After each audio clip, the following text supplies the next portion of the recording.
नमस्कार दोस्तों, स्वागत है आपका संस्कृत ऑनलाइन क्लास में। आज हम संधि प्रकरण के बारे में विस्तार से चर्चा करेंगे। संधि क्या है? What is the definition of संधि? संधि सम और दी इन दो शब्दों से मिलकर के बना है। वर्णानाम मेलनम संधि, जो दो वर्ण होते हैं उन वर्णों के मिलने से जो रूप बनता है उसको संधि कहते हैं। वर्ण जो है भाषा की सबसे छोटी इकाई है। सिद्धांत कौमुदी में संधि 5 प्रकार की बताई गई है। जो सिद्धांत कौमुदी है उसमें 5 प्रकार की संधि बताई गई है। स्वर संधि, संधि है उसको स्वर संधि भी कहते हैं। प्रकृतिभाव संधि, हल संधि, विसर्ग संधि और स्वादि संधि। तो ये 5 प्रकार की संधि सिद्धांत कौमुदी में बताई गई है। लघु सिद्धांत कौमुदी में संधि के 3 भेद माने गए हैं। लघु सिद्धांत कौमुदी में संधि के 3 भेद माने गए हैं: अच संधि, हल संधि और विसर्ग संधि। अब हम अच संधि के बारे में चर्चा करेंगे। अच संधि या स्वर संधि किसे कहते हैं? तो दो स्वरों का मिलन अच या स्वर संधि कहलाता है।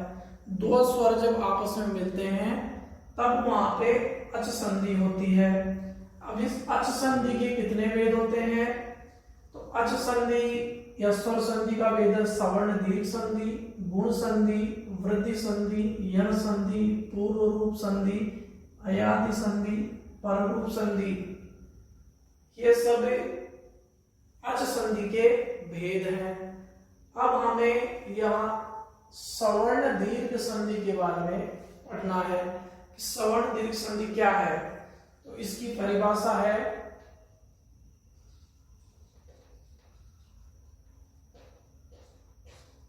अकः सवर्णे दीर्घ है। अकः सवर्णे दीर्घ है। अकः का मतलब अक प्रत्याहार यानी ऐसे लेकर के कै पर्यंत। तो इसमें ए, ई, उ, री और द्री वर्ण आते हैं। और सवर्ण यानी समान, दीर्घ यानी दीर्घ। तो अक के बाद यदि समान वर्ण हो वहां दीर्घ रूप हो जाता है। जैसे ए, ई, उ, री और द्री के आगे सवर्ण स्वर होने पर, यहाँ सवर्ण स्वर होने पर दीर्घ एक आदेश होता है।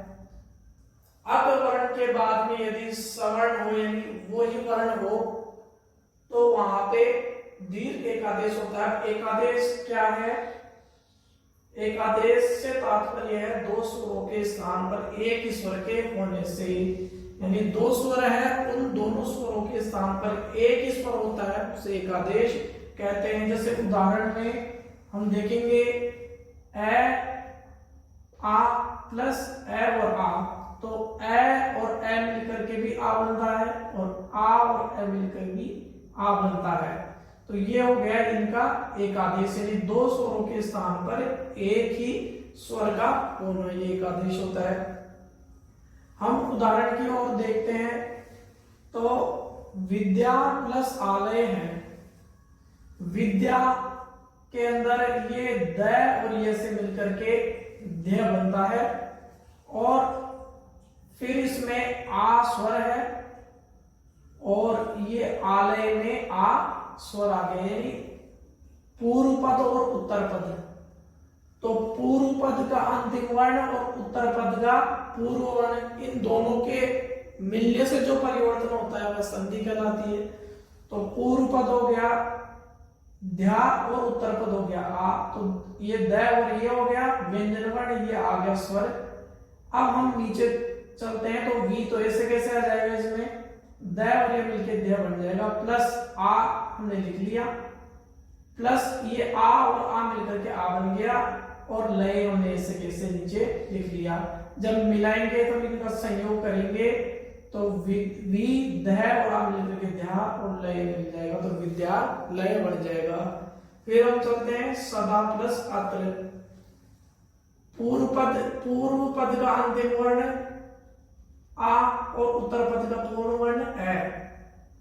ठीक है, तो अब इसमें से यहां आ गया द प्लस आ, हमने स्वर में से व्यंजन अलग किया तो ये स्वर व्यंजन हलंत हो जाएगा, तो ये हलंत हो गया द प्लस आ प्लस ए लिख लिया हमने।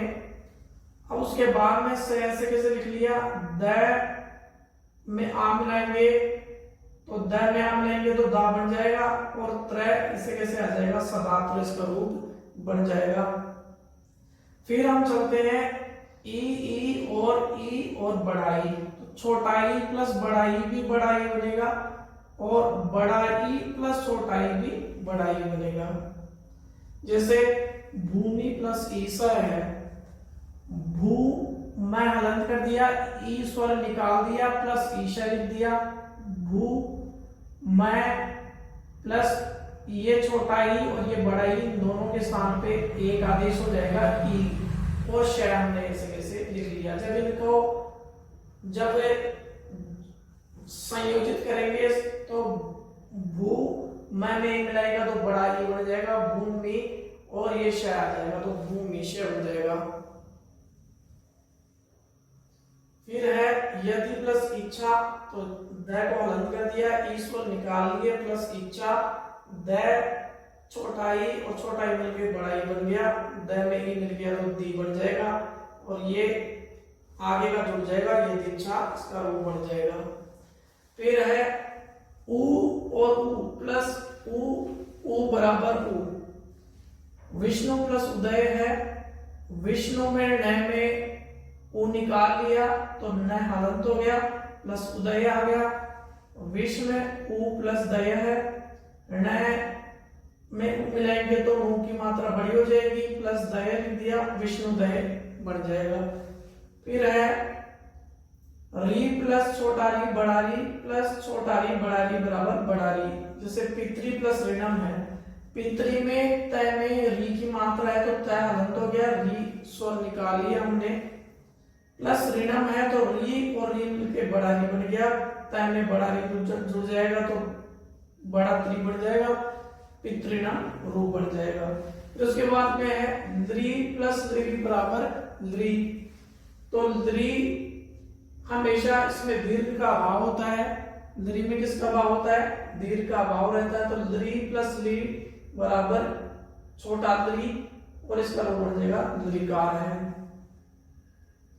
इस प्रकार हमने देखा कि संधि में दीर्घ संधि है, सवर्ण दीर्घ संधि, वो दो समान स्वरों के मिलने से होती है, उन दोनों के स्थान पे एक स्वर आदेश हो जाता है।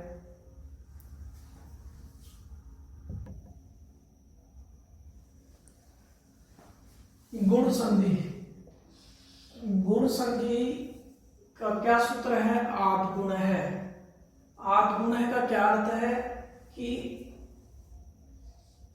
अ वर्ण का मतलब है ए और आ के बाद ई उ री द्री के रहने पर दोनों के स्थान पर गुण एकादेश हो जाता है।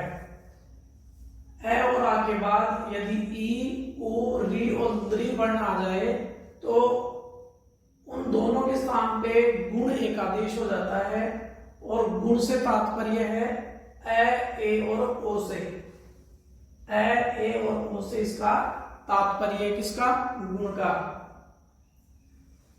ऋकार से संबंधित गुण कार्य में रपड़ जुड़ जाता है, ऋकार से संबंधित गुण कार्य करेंगे जहां री वर्ण आएगा वहां रपड़ जुड़ जाता है, र जुड़ जाता है। दृकार से संबंधित गुण कार्य में, दृकार से संबंधित गुण कार्य में लपड़ जुड़ जाता है। अब हम नियम देखते हैं। नियम क्या कहता है कि ए और आ के बाद में यदि ई और ई आ जाए, छोटी ई या बड़ी ई आ जाए, तो उनके स्थान पे ए गुण हो जाता है, ए गुण का एक आदेश हो जाता है। यदि ए और आ के बाद में ये तो आ गया नियम, उसके बाद में ए और आ के बाद में उ या बड़ा उ आ जाए तो उसके स्थान पर ओ हो जाता है। ए और आ के बाद में री, ओ छोटा री या बड़ा री आ जाए तो उसके स्थान पर अर हो जाता है, और ए और आ के बाद में री आ जाए तो उसके स्थान पर अल आदेश हो जाता है। ये हो गए गुण के सामान्य नियम समझने की दृष्टिकोण से। अब हम उदाहरण की ओर चलेंगे। न प्लस इति, पूर्व पद न और उत्तर पद इति। पूर्व पद का अंतिम वर्ण, पूर्व पद और उत्तर पद। पूर्व पद का अंतिम वर्ण कौन सा है? न में ए, ये उत्तर पद। पूर्व पद का अंतिम वर्ण ए आ गया, उत्तर पद का पूर्व वर्ण क्या आ गया? ई। तो न प्लस, अब ए और ई के स्थान पर ए होता है, ए और ई के स्थान पे ए होता है, हमने यहाँ ए लिख लिया। उसके बाद ये ऐसे कैसे हमने लिख लिया। न चूंकि स्वर में से व्यंजन निकलता है तो हलंत हो जाता है, तो न यहाँ हलंत है, प्लस ए इसमें मिलेगा तो ने बन जाएगा, प्लस ती हमने ऐसे कैसे लिख लिया। जब इनका संयोग करेंगे तो नेति इसका रूप बन जाएगा। उसी प्रकार रा का प्लस ईशा है, तो रा लिख लिया, कै जो है उसको हलंत कर दिया, उसमें से आस्वर निकाल लिया, प्लस ईशा दे रखा है, हमने लिख लिया। अब कै तो ऐसे कैसे यहां आ जाएगा, और कै के बाद में आ प्लस ई को मिलाएंगे तो ये बनेगा ए, फिर आ जाएगा स ऐसे कैसे है तो रा आ गया, कै में ए मिलाएंगे तो के बनेगा, और श हमने ऐसे कैसे लिख लिया। तीनों को मिलाएंगे तो राकेश रूप बन जाएगा। उसके बाद में सूर्य प्लस उदय है, तो सूर्य प्लस उदय में सु लिख दिया, रे को हमने हलंत कर दिया, ये को हलंत कर दिया, इसमें से ये में से एस और निकाल लिया, प्लस उदय हमने उदय लिखा हुआ है। अब सूर्य ये प्लस ए और उनके स्थान पे ओ हो जाता है,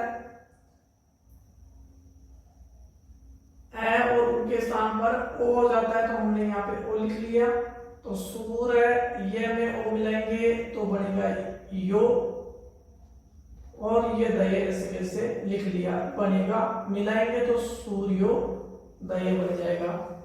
र है ये इसके ऊपर, ये के ऊपर चला जाएगा, सूर्योदय रूप बन जाएगा। फिर है परीक्षा प्लस उत्सव है, परीक्षा प्लस आ, श में से आ निकाल लिया, प्लस उत्सव है, परीक्षा प्लस आ और उनके स्थान पे ओ कर दिया, परीक्षा ओ प्लस सब है, मिलाएंगे तो परीक्षा सब है रूप बनेगा।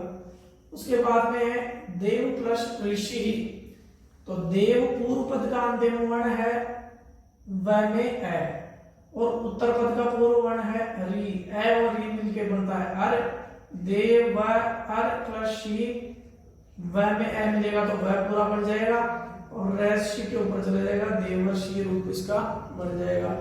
फिर है ग्रीष्म प्लस ऋतु, तो ग्रीष्म प्लस ए प्लस ऋतु, मैं हलंत हो जाएगा, ए प्लस ऋ बराबर अर, ग्रीष्म अर प्लस तु, ग्रीष्म अर तु इसका रूप बन जाएगा। तव प्लस लिकार है, तव जो है वह हलंत हो गया, इसमें से स्वर निकल गया, ली हमने ऐसे कैसे लिख लिया, तव प्लस अल प्लस कार है, ए और ली बन करके अल हो जाएगा, इसका रूप बनेगा तवलकार है। तो इस प्रकार हमने गुण संधि का अध्ययन किया।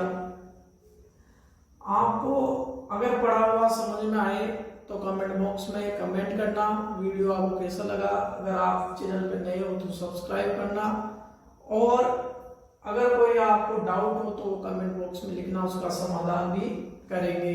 तब तक के लिए सभी को धन्यवाद।